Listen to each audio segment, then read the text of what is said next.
Hi, I'm JC on the Learning and Development team at GitLab, and I'm joined here by Sid, GitLab's CEO and co-founder. Today, during this Handbook learning session, we're going to be talking about biggest risks, and in particular, Handbook second. So, Sid, can you talk to us a little bit about why it's important that we maintain Handbook first? Yeah, I think in any other company I've seen, it's not that they don't have kind of a knowledge management system. It's that the knowledge management system doesn't contain the stuff you want to know.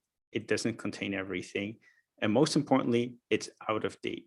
So as soon as your handbook becomes out of date, people are going to ask something else in the handbook. They're going to ask people, they're going to call, and then the consequence of that is it gets further out of date because things don't get updated anymore. So I think after you pass a certain threshold, it's almost impossible to get to a company-wide knowledge management system.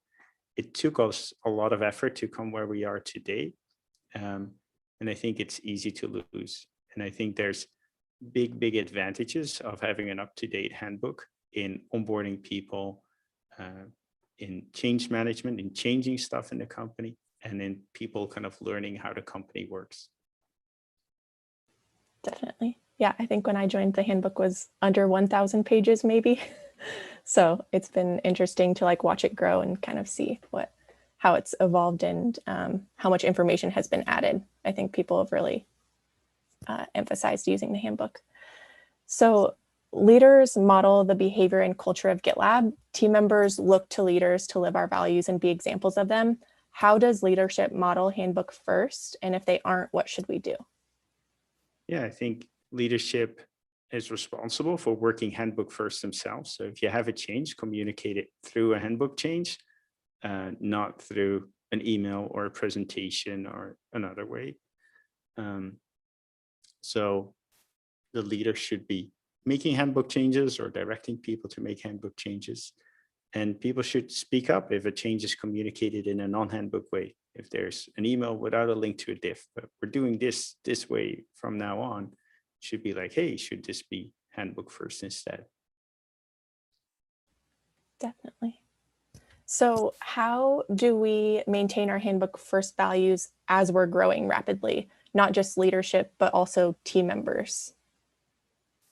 I think the most essential thing is when you miss something, add it. So if something is not in the handbook and you ask someone, kind of, you learn something, find the best location to put that, and then also link it from the location you were looking in first so that it's easily discoverable. Yeah, awesome, great point. And then with a growing team, how do we ensure that new team members really see the importance of being handbook first? Yeah, I think it's sometimes easy to forget what the benefits are. If you've been at GitLab for a while, if you're new, you're like, wow, it's pretty awesome. I can find everything I need to do my job. So we should kind of keep stressing that is kind of unnatural, but that we greatly benefit from it. And then also kind of acknowledge that, yes, the handbook takes more time to change than it would be just firing off an email to someone. Yeah. But the benefits of it compound because we change the process once, but we implement it many times. We train many people in it, etc. And the next change can kind of build on the change you had. Or if you would have sent the email with a process change, like it doesn't reach new team members, it's forgotten after a year. A next change is made and it doesn't take account the email you sent half a year ago. So I think it's changing the handbook is harder than sending out the email or the presentation. And we have to acknowledge that, but say, hey, it's worth it because over time the benefits compound. Yeah, definitely.